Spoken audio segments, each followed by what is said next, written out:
इदम ही विश्वम भगवान वेतरो। Yes, thank you. वो कहते हैं यहां कि ये जो विश्व है वो साक्षात भगवान है। इदम ही विश्वम, भगवान विश्व के रूप में है, और इवेतरो, और उनसे भिन्न भी है। अपनी स्थिति को रखते आप निरूपण कीजिए, इस प्रकार निरूपण कीजिए भगवान का, तब जाकर के जीव के माइंड में ये बात बैठेगी है कि मैं तो भाई विश्व में क्या रहता हूं, भगवान में ही रहता हूं, भगवान में ही जीता हूं, और भगवान ही हमारा पालन करते हैं। स्वाभाविक। देखिए ये श्लोक बहुत बढ़िया है, इससे मैं आग्रह के द्वारा उनको खोज रहा था। कहते इदमी विश्वम भगवान वेतरो यतो जगत स्थान निरोध संभव। वस्तुतः जिनसे इस जगत की उत्पत्ति होती है और जिनसे इस जगत का पालन होता है और जिसके कारण इस जगत का प्रलय होता है, ऐसा होते हुए भी उन विश्व के रूप में श्री भगवान है, और फिर विश्व के रूप में होते हुए भी वो एक अपना अलग स्वरूप रखते हैं। नारद जी का सलाह देखिए, वो भाई स्वाभाविक हमारे प्रति उपकार करने वाले को हम भूलते नहीं है, कोई जीव नहीं भूलता है। इस संसार में कुछ प्राकृतिक वस्तु भी लेन देन हुई है, और इसके कारण व्यक्ति कितना उनके प्रति आभार व्यक्त करता है कि नहीं। तो स्वयं जिसमें जीता है जीव, अगर जीव को पता चल जाए ठीक तत्व से, तो कौन ऐसा जीव होगा जो भक्ति किए बगैर रहेगा भगवान का। और खास करके इवेतरो, जब उनका रूप एक भिन्न बता दिया जाए, वो तब तो मुक्तिवादी भी लग जाएंगे इनके पीछे, है ना। जगत के हम तो सोचे जगत के रूप में भगवान है तो निराकार है, तो ठीक है, अणु और परमाणु में व्याप्त हो सकते हैं, लेकिन इवेतरो भी अपना सेपरेट रूप भी रखते हैं। हाँ, तो उन लोग का भी कल्याण, उन लोग का भी मंगल होगा। समझ सकते नारद जी, वो केवल भजन के द्वारा हरे कृष्ण कृष्ण कृष्ण हरे हरे, हरे राम राम राम हरे। वो तो उनके नाम का कीर्तनकारी व्यक्ति है, वो जल्दी शीघ्र उनके हृदय में ये सारी बात बैठ जाती है और अपना मंगल कर लेता है, अपना कल्याण कर लेता है। तो उनका विश्वास हो जाता है, शास्त्र के प्रति दृढ़ विश्वास हो जाता है, बस ये ठीक है। देखो, हम शंका के कारण ही भजन नहीं करते हैं, शंकित होते हैं जहां तक हमारा शंका चलता है। लेकिन जैसे उन शंका का निवारण हो जाए, बस वो स्थित हो जाएगा अपने कार्य में। बस करना है, एनी हाउ करना है, वो ठान लेगा बात को। तो तत्व ज्ञान बहुत जरूरी है। और वास्तव में जो नारद जी ने सलाह दिया, उसी को ही तत्व बोलते हैं, इसी को तत्व ज्ञान बोलते हैं। और खाली तत्व का यहां भगवान के बिना चर्चा करना, पृथ्वी जल अग्नि वायु आकाश मन बुद्धि अहंकार प्रधान प्रकृति करो, उससे कुछ मिलने वाला नहीं, ये निराकारवादी करते हैं।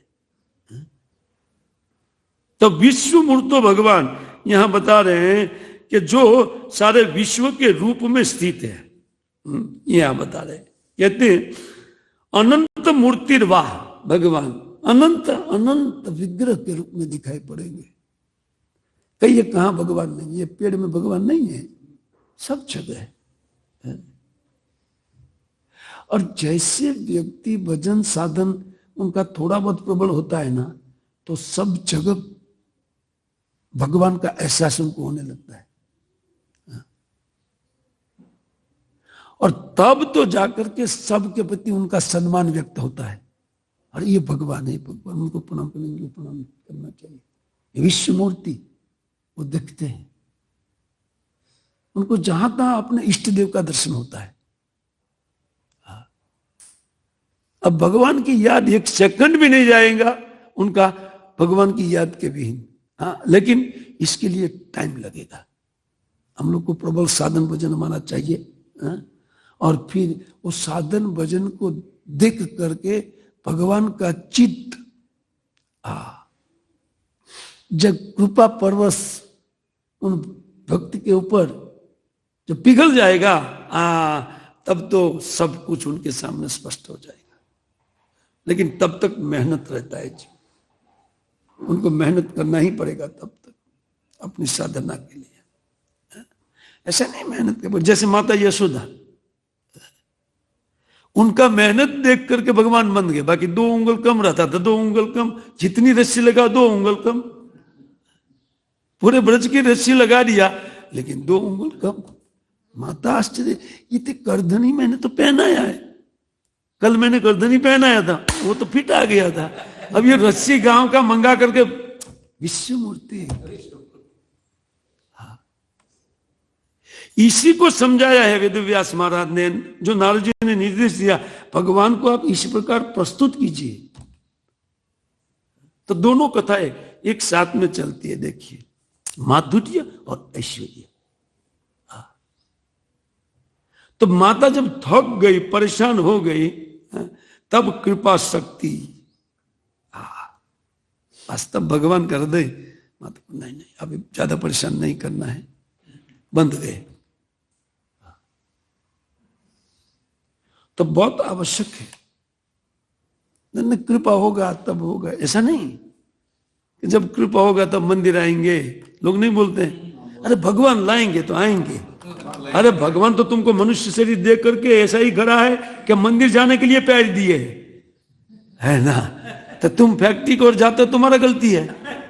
पैर तो उसने दिया क्योंकि मनुष्य का पैर मंदिर जाने के लिए पैर है, कान दिया है, कथा सुनने के लिए दिया है। गधा बधा नहीं कर सकता है, तो तुम गधे जैसे घूम रहे हैं और कहते हैं भगवान जब लाएंगे तब जाएंगे। भगवान उठा लेंगे एक दिन खटाक से, तब बोलता है नहीं जाना है, नहीं जाना नहीं चलेगा, उठाओ इसको, उठाओ। कुछ नहीं किया, फालतू में या जीवन उन्होंने बिताया है कि नहीं। भगवत कथा में जीवन बीतना चाहिए।